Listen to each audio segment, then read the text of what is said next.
ಶ್ರೀ ಗುರು ಚರಿತ್ರೆ ಅಧ್ಯಾಯ 33. ಶ್ರೀ ಗಣೇಶಾಯ ನಮಃ, ಶ್ರೀ ಸರಸ್ವತಿಯೇ ನಮಃ, ಶ್ರೀ ಗುರುಭ್ಯೋ ನಮಃ. ಪ್ರಸ್ತಾವನೆ 33, 34, 35ನೇ ಅಧ್ಯಾಯಗಳು ವಿವರಿಸುವ ಅಂಶಗಳಿವು.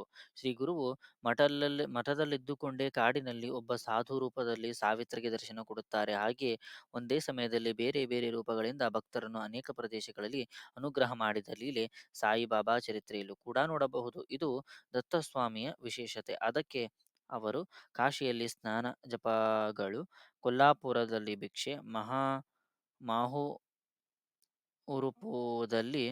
ನಿದ್ರೆ ಪ್ರತಿದಿನವೂ ಮಾಡುತ್ತಾರೆಂದು ಶಿರ್ಡಿ ಆರತಿಗಳು ಸ್ತುತಿಸುತ್ತಿರುತ್ತವೆ.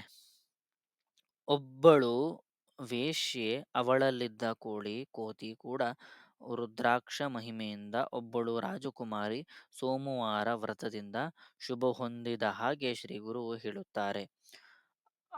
ಇವರ ಧರ್ಮನಿಷ್ಠೆ ಇವರ ಸಾಫಲ್ಯಕ್ಕೆ ಮೂಲ ಕಾರಣ. ಧರ್ಮನಿಷ್ಠೆ ಭಗವಂತನ ಮೇಲೆ ವಿಶ್ವಾಸವೇ ಮೂಲ.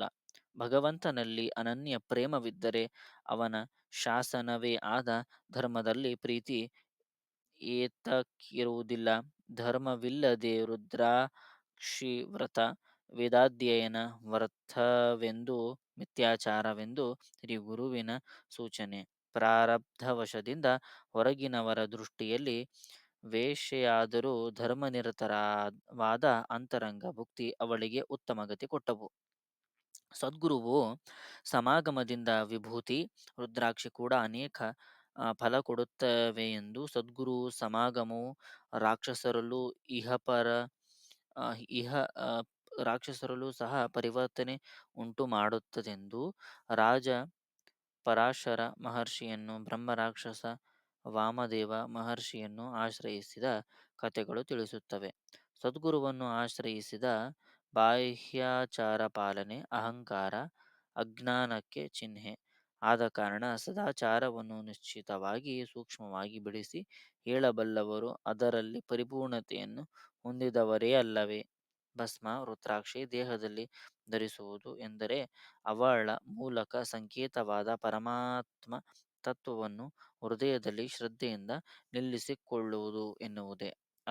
ಅಗತ್ಯವಾದ ಸಾಧನಾ ಅನ್ವೇಷಣೆ ಮಾಡುತ್ತಾ ಮುಮುಕ್ಷುವು ತಪ್ಪದೆ ಸದ್ಗುರುವನ್ನಾಶ್ರಯಿಸಿ ಕರ್ತವ್ಯವನ್ನು ತಿಳಿದು ಆಚರಿಸಬೇಕು. ಅಂತಹ ಶ್ರದ್ಧಾಭಕ್ತಿಗಳು ಇರುವವನು ಸದ್ಗುರು ಕೃಪೆಯನ್ನು ಪಡೆದೇ ತೀರುತ್ತಾನೆ. ಅದಕ್ಕೆ ಶ್ರೀ ರಾಮಕೃಷ್ಣ ಪರಮಹಂಸರು ಜೀವಾತ್ಮ ಪರಮಾತ್ಮ ಐಕ್ಯವೆನ್ನುವ ಕಲ್ಯಾಣವನ್ನು ನಡೆಸುವ ಪುರೋಹಿತನೆಂದು ಸದ್ಗುರುವನ್ನು ವರ್ಣಿಸಿದರು. ಕಥಾರಂಭ. ನಾಮಧಾರಕನಿಗೆ ಸಿದ್ಧಯೋಗಿ ಇನ್ನು ಹೀಗೆ ಹೇಳಿದರು. ದತ್ತ, ಸಾವಿತ್ರಿ ಆ ರಾತ್ರಿ ಅಲ್ಲೇ ಮಲಗಿ ಬೆಳಗಿನ ಜಾವದಲ್ಲಿ ಸ್ನಾನ ಮಾಡಿ ಶ್ರೀ ಗುರುವಿನ ದರ್ಶನ ಮಾಡಿದಳು. ಆಗ ಸಾವಿತ್ರಿ ನಮಸ್ಕರಿಸಿ ಅವರಲ್ಲಿ ಹೀಗೆ ಹೇಳಿದಳು. ಸ್ವಾಮಿ, ನಿನ್ನೆ ನಾನು ಶೋಕಪಡುತ್ತಿದ್ದಾಗ ಒಬ್ಬರು ಯೋಗೀಶ್ವರರು ಬಂದು ನನಗೆ ಧರ್ಮೋಪದೇಶ ಮಾಡಿ ರುದ್ರಾಕ್ಷಿ ವಿಭೂತಿ ದಯಪಾಲಿಸಿದರು. ಅವರು ಯಾರು?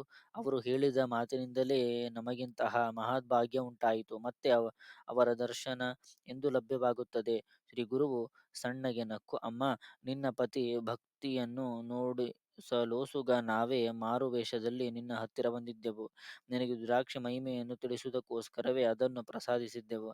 ಅವುಗಳ ಮಹಾತ್ಮೆಯಿಂದಲೇ ನಿನಗೆ ಇಂತಹ ಅಭಯ ದೊರೆಯಿತು. ನೀವು ನಮಗೆ ಆಪ್ತರಾದಿದ್ದರಿಂದ ಅದರ ಮಹಾತ್ಮ್ಯವನ್ನು ವಿವರಿಸುತ್ತೇನೆ. ಎಂತಹವರಾದರೂ ರುದ್ರಾಕ್ಷಿಗಳ ಧಾರಣೆ ಮಾಡಿದರೆ ಪಾಪಗಳಿರುವುದಿಲ್ಲ, ಬಹಳ ಪುಣ್ಯ ಲಭಿಸುತ್ತದೆ ಎಂದು ಶ್ರುತಿ ಸ್ಮೃತಿ ಪುರಾವೆಗಳು ಹೇಳುತ್ತಿವೆ.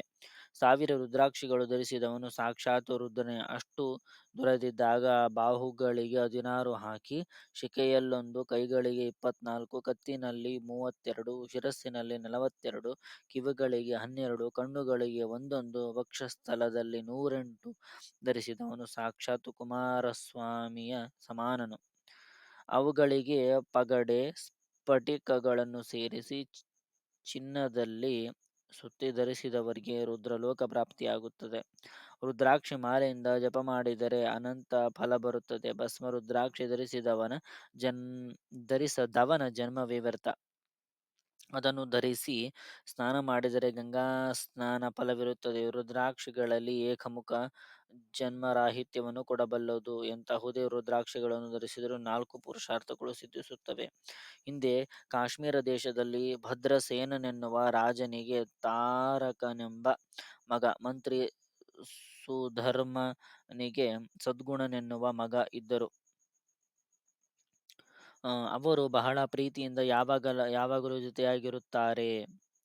ಎಂತಹ ಆಭರಣಗಳಿಗೂ ಆಸೆ ಪಡದೆ ರುದ್ರಾಕ್ಷಿ ಧರಿಸಿ ಶಿವಾರಾಧನೆ ಮಾಡಿದಲ್ಲದೆ ಊಟ ಕೂಡ ಮಾಡುತ್ತಿರಲಿಲ್ಲ. ಒಂದು ದಿನ ಪರಾಶರ ಮಹರ್ಷಿ ಬರಲಾಗಿ ಭದ್ರಸೇನನು ಅವರನ್ನು ಪೂಜಿಸಿ, ಆ ಮಕ್ಕಳಿಬ್ಬರು ವಿಚಿತ್ರ ನಡವಳಿಕೆಗೆ ಕಾರಣವೇನು ಎಂದು ಹೇಳಿರೆಂದು ಪ್ರಾರ್ಥಿಸಿದ. ಆ ಮುನಿ, ರಾಜ, ಹಿಂದೆ ನಂದಿಗ್ರಾಮದಲ್ಲಿ ಮಹಾ ಸೌಂದರ್ಯವತಿ ಶ್ರೀಮಂತಳು ಆಗಿದ್ದ ಮಹಾನಂದ ಎನ್ನುವ ವೇಶ್ಯೆ ಇದ್ದಳು. ಆಕೆ ಗುಣವಂತಳು, ಸ್ವೇಚ್ಛಾಚಾರಿಯಾಗಿ ಜೀವಿಸದೆ ಹಿರಿಯರಿಂದ ಸಕಲ ಧರ್ಮಗಳನ್ನು ಅರಿತು ದಾನ ಧರ್ಮಗಳನ್ನು ಮಾಡುತ್ತಾ ಜೀವನ ನಡೆಸುತ್ತಿದ್ದಳು. ಆಕೆ ಪ್ರತಿದಿನವೂ ಅಲಂಕಾರ ಮಾಡಿಕೊಂಡು ತನ್ನ ಮನೆಯಲ್ಲಿದ್ದ ಮಂಟಪದಲ್ಲಿ ನೃತ್ಯ ಮಾಡುವಳು. ಆ ಮಂಟಪದಲ್ಲಿ ಒಂದು ಕೋಳಿ, ಒಂದು ಕೋತಿ ಬೆಳೆಸುತ್ತಿದ್ದಳು. ಅವನ್ನು ಅವಳು ವಿನೋದಕ್ಕಾಗಿ ರುದ್ರಾಕ್ಷಿಗಳಂತೆ ಅಲಂಕರಿಸುತ್ತಿದ್ದಳು. ಒಂದು ದಿನ ಶಿವವ್ರತಾದ ದೀಕ್ಷಿತನಾದ ಮಹಾಧನಿಕನಾದ ವೈಶ್ಯನೊಬ್ಬ ಅವಳ ಮನೆಗೆ ಬಂದನು. ಅವನ ಮೈಮೇಲೆ ವಿಭೂತಿ, ಕೈಗಳಲ್ಲಿ ರತ್ನ ಕಂಕಣಗಳು, ಅವನ ಕೈಯಲ್ಲಿ ಸೂರ್ಯನಂತೆ ಬೆಳಗುತ್ತಿದ್ದವು. ರತ್ನಲಿಂಗವೂ ಇತ್ತು.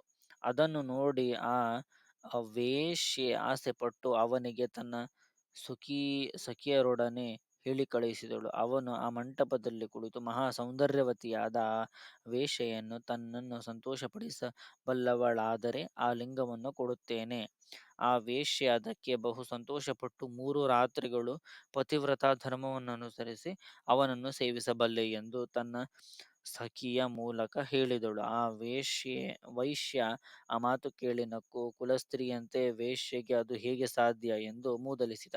ಆಗ ಆ ವೇಶ್ಯೆ, ನನ್ನ ವಿಷಯದಲ್ಲಿ ನಿಮಗೆ ಅಂತಹ ಸಂದೇಹಕ್ಕೇಡೆಯೇ ಇಲ್ಲ.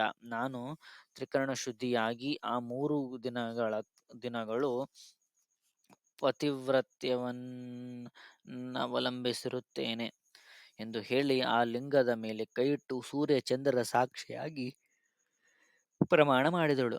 ಆ ವೈಶ್ಯ ಆ ಶಿವಲಿಂಗವನ್ನು ಅವಳ ಕೈಲಿ ಕೊಟ್ಟು, ಪ್ರೇಯಸಿ, ಇದು ನನ್ನ ಪ್ರಾಣಲಿಂಗಕ್ಕೆ ಸಮಾನವಾದದ್ದು. ಇದಕ್ಕೇನಾದರೂ ಆದರೆ ನಾನು ನೇಣು ಹಾಕಿಕೊಳ್ಳುತ್ತೇನೆ ಎಂದ. ಆಕೆ ಅದನ್ನು ಬಹಳ ಶ್ರದ್ಧೆಯಿಂದ ಪೂಜಿಸಿದಳು. ಅವರಿಬ್ಬರೂ ಸೇರಿ ಆ ರಾತ್ರಿ ಅಂತಃಪುರದೊಳಗೆ ಹೋದ ಮೇಲೆ ಅದೇನೋ ನಾಟ್ಯಮಂದಿರದಲ್ಲಿ ಕ್ಷಣದಲ್ಲಿ ಬೆಂಕಿ ಹತ್ತಿಕೊಂಡು ಭಸ್ಮವಾಯಿತು. ಆ ಕೋತಿ, ಕೋಳಿ ಕೂಡ ಸುಟ್ಟು ಹೋದವು. ಸುತ್ತಮುತ್ತಲಿನವರೆಲ್ಲ ಸೇರಿ ಬೆಂಕಿಯನ್ನು ಆರಿಸುತ್ತಿದ್ದಾರೆ. ಬೆಳಗಾದ ಮೇಲೆ ಅದನ್ನು ತಿಳಿದ ವೈಶ್ಯ, ಅಯ್ಯೋ, ನನ್ನ ಪ್ರಾಣಲಿಂಗವೇ ಹೋಯಿತು, ನಾನಿನ್ನು ಬದುಕುವುದಿಲ್ಲ ಎಂದು ಅಳುತ್ತಾ ಅಲ್ಲಿದ್ದ ಬೂದಿಯನ್ನೆಲ್ಲ ಜಾಲಾಡಿದರೂ ಆ ಲಿಂಗ ಸಿಕ್ಕಲಿಲ್ಲ. ಅವನು ಒಂದು ಚಿತೆ ಮಾಡಿ ಅದನ್ನು ಹೊತ್ತಿಸಿ ಅದರೊಳಗೆ ಬಿದ್ದ. ಅವನ ಹಿಂದೆಯೇ ಆ ವೇಶ್ಯೆ ಕೂಡ ನಾಥ ಎಂದು ಕೂಗುತ್ತಾ ತನ್ನ ಧರ್ಮವನ್ನು ಅನುಸರಿಸಿ ಸಹಗಮನಕ್ಕೆ ಸಿದ್ಧಳಾದಳು. ಅವಳ ಬಂಧುಗಳು ಆಕೆಯನ್ನು ವಾರಿಸುತ್ತಾ, ವೇಶ್ಯೆಯಾದ ನಿನಗೆ ಇದೇನು ಹುಚ್ಚು ಎಂದು ಅನೇಕ ರೀತಿಯಲ್ಲಿ ಹೇಳಿದರು. ಆದರೆ ಅವಳು ಅದರ ಯಾವ ಮಾತು ಕೇಳಿಸಿಕೊಳ್ಳದೆ ಸೂರ್ಯ ಚಂದ್ರರ ಸಾಕ್ಷಿಯಾಗಿ, ಅವನಲ್ಲಿ ಪತಿವ್ರತ್ಯವನ್ನವಲಂಬಿಸಿದ ನನಗೆ ಇದೇ ಧರ್ಮ. ನಾನೀಗ ಸಹಗಮನ ಮಾಡದಿದ್ದರೆ ನನ್ನ ಜೊತೆಗೆ ನನ್ನ 21 ತಲೆಮಾರಿನವರು ನರಕಕ್ಕೆ ಹೋಗುತ್ತಾರೆ. ನನ್ನ ಧರ್ಮ ನಾನು ಪಾಲಿಸಿದರೆ ಅವರೆಲ್ಲರೂ ಉದ್ಧಾರವಾಗುತ್ತದೆ. ಮರಣವೆನ್ನುವುದು ಎಂದಿಗಾದರೂ ತಪ್ಪದಲ್ಲವೇ?